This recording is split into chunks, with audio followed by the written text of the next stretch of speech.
Ó Mãe Santíssima, intercedei por nós para que possamos bem compreender os ensinamentos de vosso Divino Filho, nosso Senhor e Salvador Jesus Cristo, e as explicações dos pais da Igreja. Ó Virgem Imaculada, ofereço-vos este trabalho e peço que abençoais aqueles que o ouvirem, e que seja para a maior honra e glória de Deus. Amém. Senhor onipotente, purificai o meu coração e os meus lábios. Vós, que purificastes os lábios do profeta Isaías com o carvão em brasa, e dignai-vos, por tal modo, purificar-me com a vossa misericórdia, para que possa dignamente anunciar o vosso santo Evangelho. Por Jesus Cristo, nosso Senhor. Amém. Senhor, abençoai-me.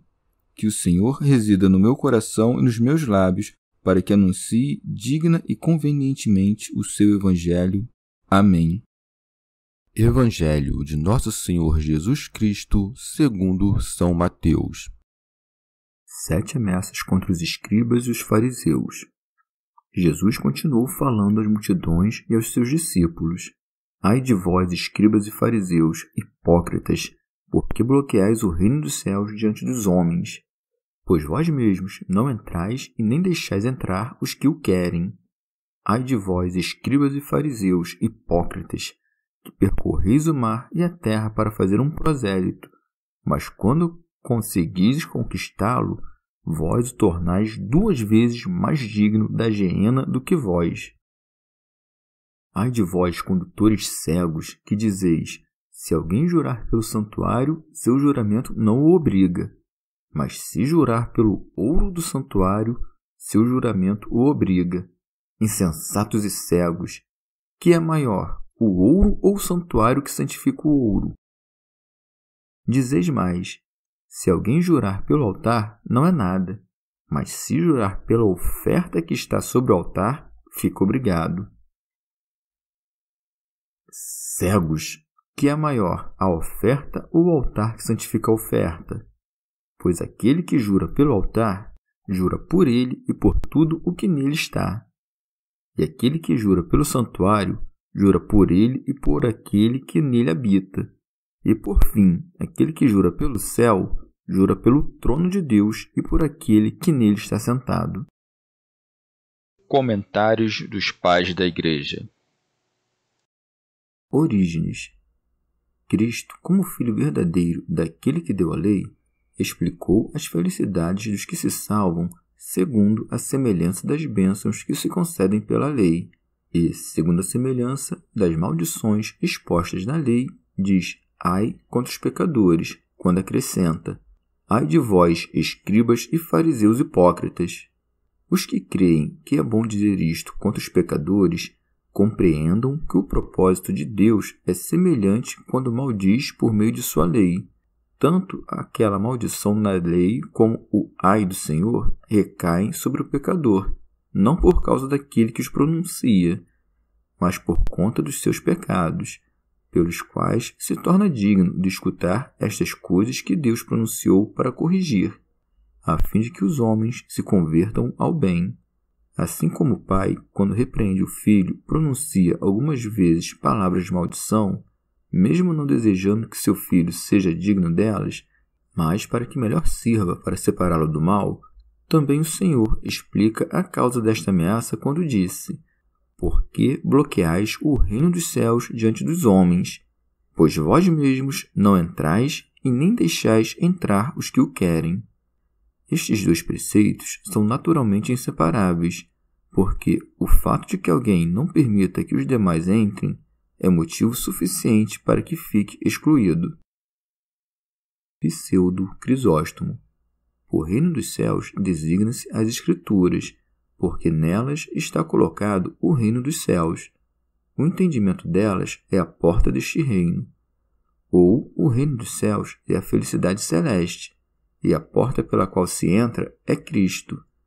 Os guardiões das chaves são os sacerdotes, aos quais se tem confiado o dever de ensinar e interpretar as Escrituras. A chave é a palavra do conhecimento das Escrituras, pela qual é aberta aos homens a porta da verdade. Sua abertura é a interpretação verdadeira. Observe-se que não disse: ai de vós que não abris, mas que fechais. Logo, as Escrituras não estão fechadas, ainda que sejam obscuras. Orígenes. Portanto, os fariseus e os escribas não entravam nem queriam ouvir aquele que disse: se alguém entrar por mim, será salvo. E não deixavam entrar aqueles que poderiam crer por meio das Escrituras, que já tinham sido explicadas pela lei e pelos profetas, referindo-se a Cristo, fechando a porta com todo o terror. Estes cortavam sua doutrina, derrubavam toda a escritura profética sobre ele e blasfemavam contra toda a obra sua como se fosse falsa e realizada pelo diabo. Mas também todos os que, pelo seu mau modo de vida, dão ao povo o exemplo do pecado, também os que praticam injustiças, escandalizando os pequenos, parecem fechar o reino dos céus diante dos homens. Este pecado encontra-se certamente entre os homens do povo, mas, sobretudo, entre os doutores, que ensinam aos homens o que é conveniente de acordo com a justiça do Evangelho, mas não fazem o que ensinam. Mas, vivendo e ensinando bem, abrem aos homens o reino dos céus, e, enquanto eles entram, animam outros a entrar. Muitos, porém, não permitem aos que desejam entrar no reino dos céus. Quantos comungam, sem razão alguma, unicamente por alguma inveja, os que são melhores que eles, e eles mesmos não lhes permitem entrar. Os de alma sóbria, vencendo a tirania destes com a paciência, ainda quando são vetados, entram e herdam o reino. Mas os que com muita temeridade se ofereceram a ensinar antes de aprender, e imitando as fábulas judaicas, dizem mal daqueles que buscam nas Sagradas Escrituras as coisas do céu, fecham o quanto podem o reino dos céus aos homens. São João Crisóstomo.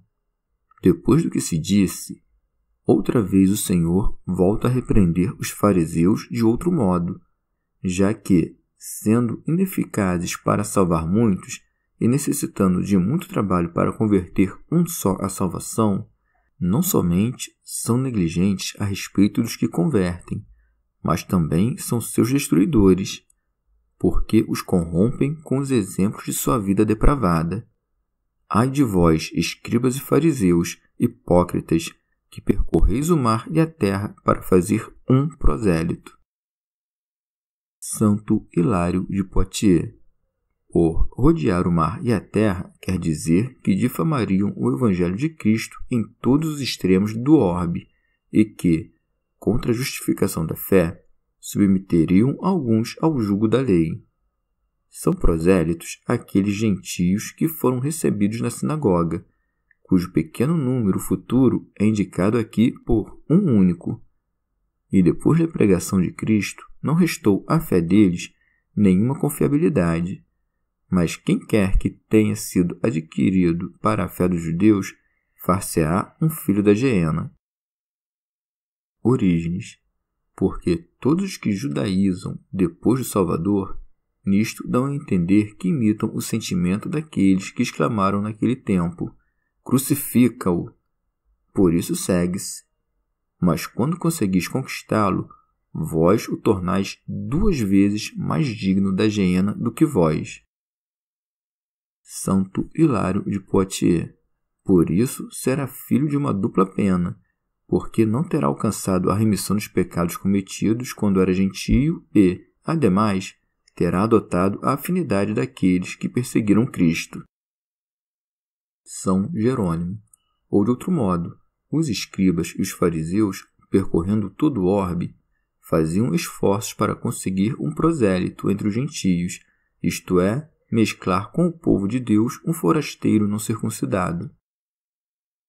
Pseudo Crisóstomo. Não queriam salvar por misericórdia aqueles que ensinavam, mas, ou por avareza, para que, aumentando o número dos judeus pertencentes à sinagoga, aumentasse também o oferecimento dos sacrifícios, ou por vanglória. Como aquele que mergulha a si mesmo no sorvedouro dos pecados pode querer arrancar dos pecados os demais?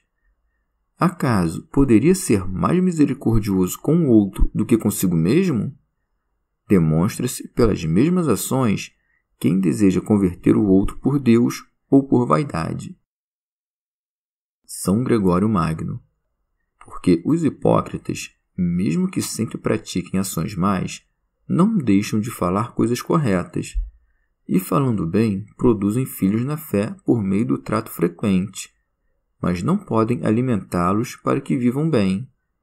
Quanto mais se mesclam nas coisas do mundo, com maior negligência permitem que aqueles que engendraram façam coisas terrenas. E porque vivem com os seus corações endurecidos, não reconhecem com nenhuma piedade do amor devido os mesmos filhos que geraram. Portanto, também aqui se diz aos hipócritas: mas, quando conseguis conquistá-lo, vós o tornais 2 vezes mais digno da geena do que vós. Santo Agostinho. Disse isso não porque eram circuncidados, mas porque imitavam seus costumes, coisa que proibia aos seus, dizendo, sobre a cadeira de Moisés. Nestas palavras devem ressaltar-se 2 coisas: tanto a grande deferência que devia conceder-se à doutrina de Moisés, em cuja cátedra, mesmo que se sentassem homens maus, eram forçados a ensinar coisas boas, quanto daí o prosélito ser feito filho da geena, não por ouvir as palavras da lei, mas por seguir o que aqueles faziam.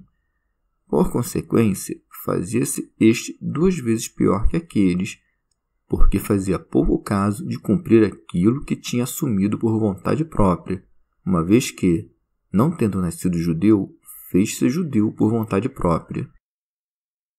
São Jerônimo. Ou porque antes, quando era gentio, errava por ingenuidade, e era só uma vez filho da geena, vendo de outra parte os defeitos de seus mestres, e compreendendo que destruíam com suas obras o que ensinavam com suas palavras, é lançado de volta ao seu vômito. E agora, feito gentio novamente, é digno de maior castigo, como desobediente. Pseudo Crisóstomo. Ou talvez porque, quando estava estabelecido sob o culto dos ídolos, por causa dos homens, ele observava a justiça. Uma vez feito judeu, no entanto, provocado pelo mau exemplo dos mestres, fazia-se pior que estes. São João Crisóstomo. Quando o mestre é virtuoso, o discípulo o imita, mas quando é mau, o discípulo o ultrapassa. São Jerônimo. Chama-se filho da geena como se chama filho da perdição, e filho deste século, porque cada um é chamado de filho das obras que pratica. Orígenes. Nisto podemos compreender que, mesmo entre os que estarão na geena, haverá diferenças de tormentos. Enquanto um será simplesmente filho da geena, outro sê-lo-á 2 vezes. Mas aqui também é oportuno ver se fala em tornar-se alguém filho da geena em sentido geral, como judeu ou gentio, ou também em sentido especial, de modo que, por cada espécie de pecado, faz-se alguém filho da geena. Assim como o justo será elevado em honra na glória de acordo com o número de seus atos de justiça, o pecador, de acordo com o número de seus pecados, terá seu castigo multiplicado. São Jerônimo. Assim como nas filactérias e nas grandes franjas dos vestidos a reputação de santidade granjeava a glória e por ocasião da glória buscavam lucros, também, descoberta uma fraude da tradição, acusa os transgressores de impiedade. Se alguém, pois, em uma discussão ou contenda, ou na incerteza de uma causa, jurasse pelo templo e, depois, fosse provado que mentiu, não seria considerado culpado de crime. Por isso é dito: ai de vós, condutores cegos, que dizeis, se alguém jurar pelo santuário, seu juramento não o obriga. Como se dissesse, nada deve. Mas, se jura sobre o ouro e o dinheiro que ofereciam aos sacerdotes no templo, vê-se obrigado imediatamente a pagar. Por isso segue-se.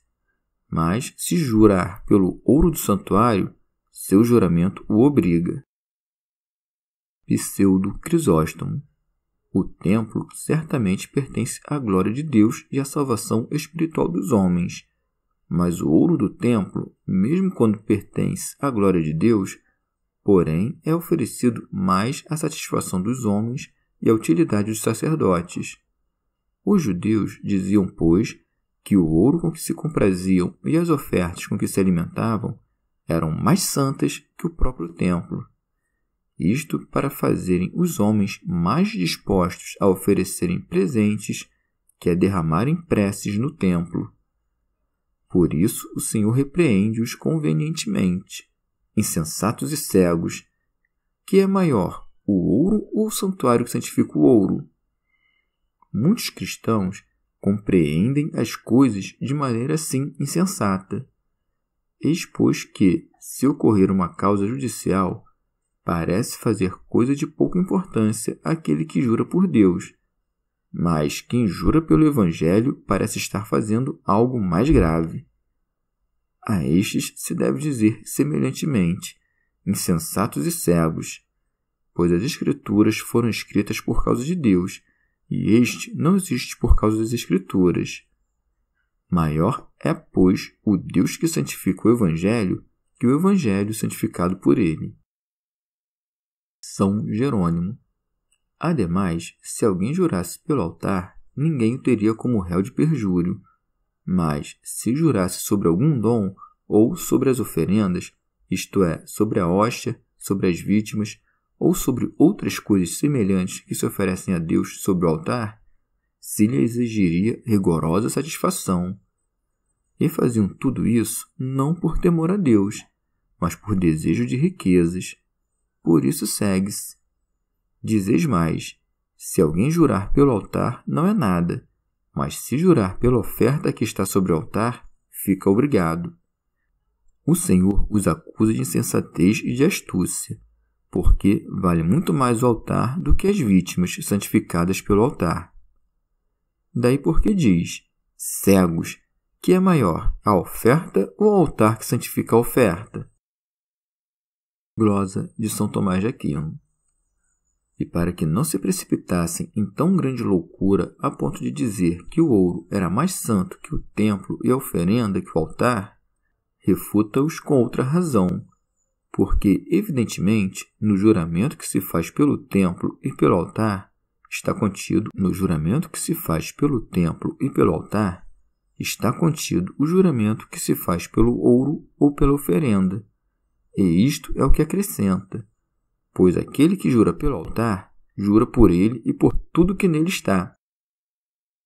Orígenes. Semelhantemente, como também os judeus tinham o costume de jurar pelo céu, para repreendê-los, acrescenta, e aquele que jura pelo santuário, jura por ele e por aquele que nele habita. E por fim, aquele que jura pelo céu, jura pelo trono de Deus e por aquele que nele está sentado. Assim, não evitam o perigo, como acreditavam, por não terem jurado por Deus, mas pelo trono de Deus, isto é, pelo céu. Glosa de São Tomás de Aquino. Aquele que jura pela criatura que lhe está submetida, jura também pela divindade que rege a criatura. Orígenes. O juramento é a confirmação da palavra daquilo que se jura. Deve-se entender o juramento como testemunho das Escrituras, que é proferido para confirmar a palavra que dizemos, de maneira que seja o templo de Deus a Sagrada Escritura, e o ouro o sentido que nela se encerra. Assim como o ouro que está fora do templo não está santificado, também todo sentido que está fora da Sagrada Escritura, mesmo que pareça admirável, não é santo. Portanto, não devemos usar nossas inteligências para confirmar a doutrina, a não ser que demonstremos que é santa, porque está contida nas Escrituras Sagradas. O altar é o coração do homem, considerado o que este tem de mais importante.